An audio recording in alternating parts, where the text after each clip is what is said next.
सभी दर्शकों को, साथियों को, दोस्तों को नमस्कार। आज मैं बात कर रहा हूं कि हाउसिंग, मकान कि शहरों में कैसे उनका एक्सपेंशन हुआ, कैसे बसावट हुई। तो बहुत पुराना सब्जेक्ट है। भारत में, इंडिया में 1903 में 1903 में टाउन प्लानिंग डिपार्टमेंट बना था और स्टेट लेवल पे था और उस पे राज्यों के जो थे और उसका बहुत लिमिटेड फंक्शन था, क्योंकि उस टाइम पुराने शहर होते थे, मोस्टली वर्ल्ड सिटीज़ थे और वो बहुत ही कंजेस्टेड सिटीज़ थे। उनमें ओपन स्पेसेस नहीं थी, खुले नहीं थे जगह। तो उसमें ये हुआ कि किसी तरह से एक चौक बना दिया जाए, कोर्ट यार्ड बना दिया जाए हर मोहल्ले के बीच में। यहाँ से टाउन प्लानिंग चालू हुई 1903 में। तो क्या होती थी, तो गलियाँ आती थी, एक दूसरे जगह आके मिलती थी, वो 2 गली 3 गली 4 गली। तो उनको जो जंक्शन पॉइंट था, तो कुछ तो वो थोड़ा चौड़ा था, तो उसके साइड के मकान थे स्क्वायर के या सर्कल के, तो उनके जो फ्रंट्स थे वो ओपन थे, उसको उसमें ले लिया गया और उनको कुछ कंपनसेशन दे दिया गया जो उसके मकानों के मालिक थे।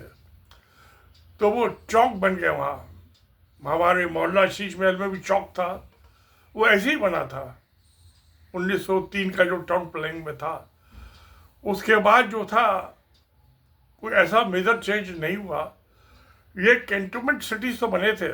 ये तो 1884 का जो पहला कैंटोनमेंट सिटी है इंडिया का, वो है मेरठ कैंटोनमेंट, और सबसे बड़ा हिंदुस्तान का कैंटोनमेंट और सबसे पहला कैंटोनमेंट सिटी है।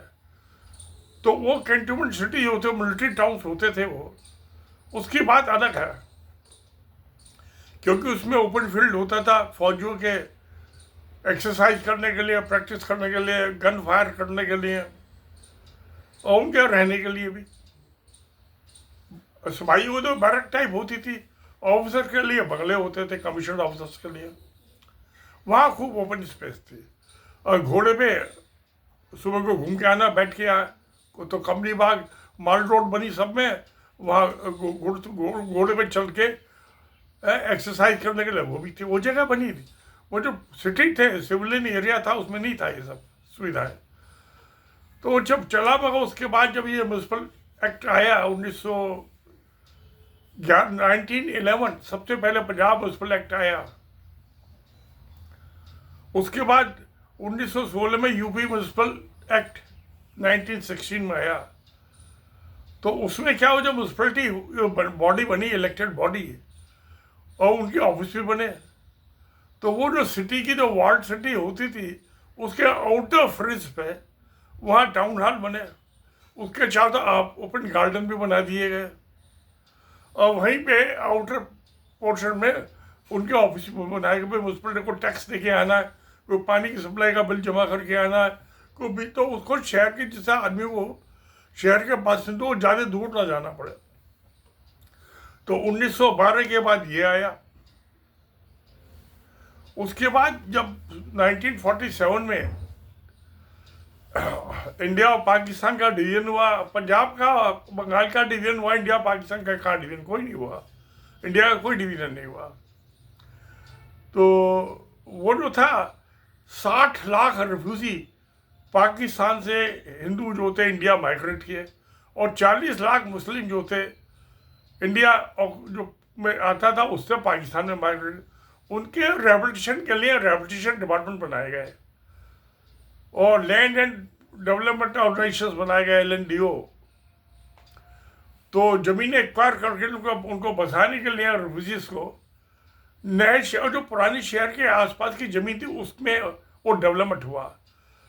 तो वो जो चालू हुआ, वो 1947 में आए थे। जमीन एक्वायर करते, बिल्डिंग बनाते बनाते 4-5 साल लग गए, तो 1952 आ गया। मगर उससे पहले जो पुराना टाउन थे, सिटी थे, उसमें इम्प्रूवमेंट ट्रस्ट बनाया गया कि इनका कैसे सुधार किया जाए। तो दिल्ली में भी पहला इम्प्रूवमेंट ट्रस्ट बना था 1951 में।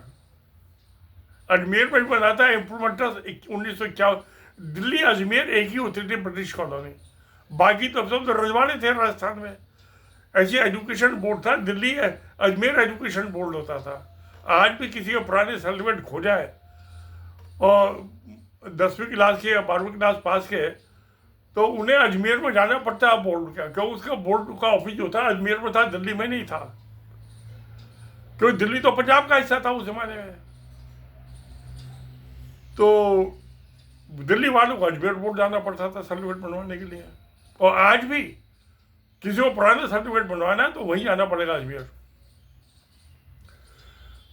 मगर उसके बाद ये सन ये 52 तक आते आते तो ये 48 के बाद जो थे, ये समझिए कि कुछ 60-62 तक ये बन गए हाउसिंग जो थे LNDO, land and development organisation, refugee colony में बड़ी रेपुटेशन डिपार्टमेंट के। मेहर चंद खन्ना जो पंजाब हाई कोर्ट के, मेहर चंद महाजन जो पंजाब हाई कोर्ट के चीफ जस्टिस थे, फिर वो भी इंडिया आ गए थे और फिर यहाँ के इंडिया के पहले चीफ जस्टिस बने थे सुप्रीम कोर्ट के। वो उसके रेपुटेशन का मुयसर बना दिया था जवाहरलाल नेहरू की कैबिनेट में। अच्छा काम किया उन्होंने, बहुत अच्छा। 60 लाख आदमियों को उस टाइम इंडिया की इकोनॉमी थी क्या? तो जो बाहर के शहर थे उनसे बाहर के इलाके में जमीन एक्वायर करके रिफ्यूजी कॉलोनी बनाई गई। तो टाउन प्लानिंग यहाँ से चालू हो, सब वो सिंगल स्टोरी मकान थे। बाद में आके कुछ डबल स्टोरी भी बने, जैसे दिल्ली में राजेंद्र नगर में बने हुए हैं। बाकी तो सब पटेल नगर है, राजौरी गार्डन है, सब एक मंजिल के थे। मोती नगर है। तो अच्छा, बहुत से प्लॉट भी अलॉट किए, जमीन भी। तो यहाँ से ही टाउन प्लानिंग चालू हुई, मगर वो सब सरकारी सेक्टर में थे, प्राइवेट सेक्टर में कुछ भी नहीं था। उसके बाद क्या हुआ कि ये चलते रहे। 1976 में 1976 में स्टेट हाउसिंग बोर्ड बने, आवास विकास परिषद जैसे यूपी में बनी। और उससे पहले 1957 में दिल्ली डेवलपमेंट अथॉरिटी बनी, DDA। ऐसे ही जब चंडीगढ़ बना था, ये भी ऐसी बने थे जैसे DDA बना था। हसनापुर भी ऐसी बना था। मैं वहाँ रहा 1968 से 70 तक, 2.5 साल। वो ऐसे ही बने सब वो, मगर वो भी सब सरकारी सेक्टर में थे, प्राइवेट सेक्टर का कोई रोल नहीं था। चाहे तो मकान बना के देने में या प्लॉट भी देना, सरकार ने डेवलप करके प्लॉट भी दिए, मकान बनाओ अपने आप। तो वहाँ से चले हम आगे। अब उसके बाद 1976 में जब ये हाउसिंग बोर्ड बने, साथ में इंडस्ट्रियल डेवलपमेंट के लिए इंडस्ट्रियल, जैसे नोएडा बना, ग्रेटर नोएडा बना, ऐसी इंडस्ट्रियल सिटी बने 1976 में। यानी कि सिविलियन जो रहने के लिए राइशी मकान और इंडस्ट्रियल डेवलपमेंट के लिए इंडस्ट्री लगाने के लिए इंडस्ट्रियल। तो नोएडा 1976 और इंडस्ट्री लगाने के लिए पैसा देने के लिए इंडस्ट्रियल फाइनेंस कॉर्पोरेशन बना 1976 में। वही कानून बना, प्लॉट देने के लिए खाली जमीन और इंडस्ट्री लगाने के लिए, उद्योग लगाने के लिए फाइनेंस। वो भी सब उधार का धंधा था, किस्तों पे दिया गया था, ऑन लीज था, ये फ्री रोड नहीं था। फ्री रोड तो आज भी नहीं अलॉट कर सकता किसी को इंडस्ट्रियल लैंड। 1976 के अब आ गया, उसके बाद आगे चलता गया, सब सरकारी सेक्टर में था, जनता को कुछ कर नहीं सकती। वो क्या हुआ कि वक्त बदला, जमाना बदला, हवाएं बदली, बाहर नहीं आई। क्या हुआ, 19 KP सिंह होते थे आर्मी में मेजर, वो गुड़गांव के थे। गुड़गांव बड़ा पुराना टाउन था, उनकी दादा लाई जमीन थी, तो तक 30 एकड़ जमीन थी, बंजर थी, उसमें पथरीली, उसमें कुछ हो ही नहीं सकता था। तो 1 एकड़ के पेड़ होते थे उसमें। एक दिन वो बैठे थे अपने रिटायर हुए थे, आर्मी से पैसे मिले थे, मेजर कमीशन ऑफिसर थे, तो घड़े में पानी ले आते थे और उसमें घड़ा रखा था और उसमें पानी डाल दिया और वहाँ बैठते थे। पेंशन तो आ ही जाते थे आर्मी से। तो वो अब कीकड़ का पेड़ था, तो चारपाई डाल के मई के महीने बैठे हुए थे। तो थोड़ी देर में देखा एक वो आदमी आया उनके पास। वो उसने कहा जी कि हमारी जो जीप है उसका इंजन गर्म हो गया, उसका पाइप फट गया है, तो गर्मी बहुत हो रही है, तो वो था मेरे मालिक बैठे हुए हैं गाड़ी में, आप उनको बुला लाओ। वो चले गए बुलाने। तो गए वहाँ, तो देखा उसमें इंदिरा गांधी के बेटे राजीव गांधी, उनके जो थे रिश्तेदार थे इंदिरा गांधी के अरुण नेहरू, और एक राजीव गांधी के दोस्त थे अरुण सिंह। वो तीनों बैठे होते जीप में। उन्हें बुला लाए, आके बैठ गए।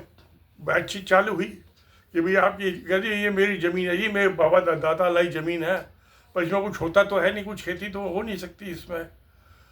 तो बातचीत कहता मैं सोच रहा हूँ इसको डेवलप करके इसके प्लॉट काट के मैं भेज दूँ, किसी को अपने मकान बना ले आदमी अपने आप ही। तो राजीव गांधी का ठीक है, तो अच्छी बात है, कर दो, इसमें नुकसान क्या है, भेज दो। कहता वैसे मुझे पैसे की जरूरत नहीं, मुझे पेंशन आ रही है।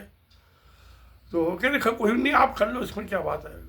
तो कहा ये हो नहीं सकता ना, ये कानून नहीं है, परमिशन नहीं मिलेगी। उन्होंने कहा भजन लाल और चीफ मिनिस्टर है, मैं उसको कह देता हूँ, आप उससे जाके मिलो चंडीगढ़। वह ठीक है, चला जाता हूँ।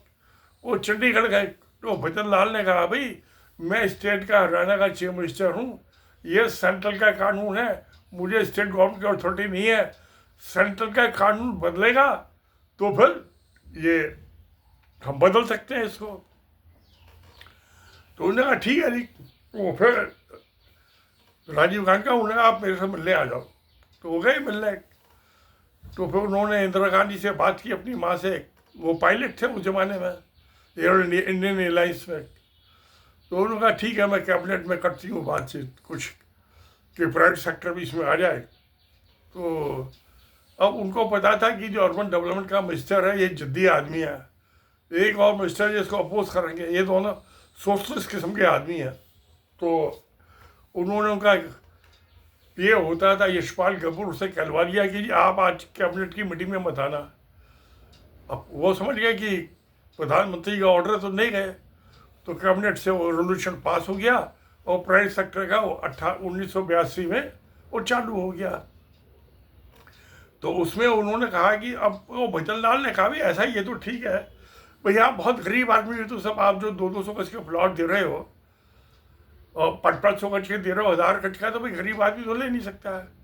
उसने कहा कि उसका कुछ उसका आप बंदोबस्त कर लो कानून। कहता ये ठीक है, मैं कर दूंगा बंदोबस्त।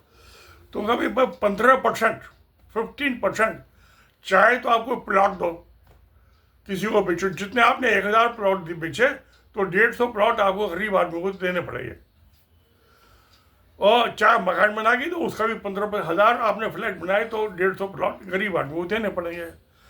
अब उन्होंने कहा ये गरीब आदमी का जो चक्कर है आप जानो, आप जिसको कहोगे वो हमें पैसे दे दे, हम उसको दे देंगे, कौन गरीब है कौन नहीं वो आप ढूंढो। वो कह ये ठीक है, सरकार काम कर रही। तो उन्होंने हुड्डा की ड्यूटी लगा दी, भाई जब ये प्लॉट का डेवलपमेंट कर ले, नाली सीवर वगैरह कुछ बना दें, सड़क, तो उसमें उनका बाकी तो आप किसी साइज का प्लॉट बेचो, 60 गज का प्लॉट आपने उसको देना है 15% जो आदमी को, और जो फ्लैट देना है वो इकोनॉमिक वीकर सेक्शंस के लिए EWS वो बनाया, 15% उसको आपने देना है। वो पॉलिसी चल पड़ी। तो अब उसमें HIG भी आ गया, MIG भी आ गया, LIG भी आ गया और EW आ गया। इस तरह से ये चालू हुआ और प्राइवेट सेक्टर आ गया और बड़ा सक्सेसफुल हुआ। अब उसमें 30 स्टोरी के 15 स्टोरी के वो फ्लैट बन गए, वो बिके। अर्बनाइजेशन का प्राइवेट सेक्टर में आ गया, सरकारी सेक्टर तो 2 मंजिल से ज़्यादा बनाए नहीं। तो इस तरह से ये डेवलपमेंट हुआ। और ये आज वर्टिकल, तो आसमान तो मुफ्त समझता है, ज़मीन की कीमत है, आसमान की क्या कीमत, आसमान तो फोकट में। तो वर्टिकल एक्सपेंशन होता चला गया आसमान में। ज़मीन में जरूर आज आप बद गई, जो गुड़गांव है, नोएडा है, ग्रेटर नोएडा, ये उसके एग्जाम्पल, ऐसे और भी बहुत सिटीज है।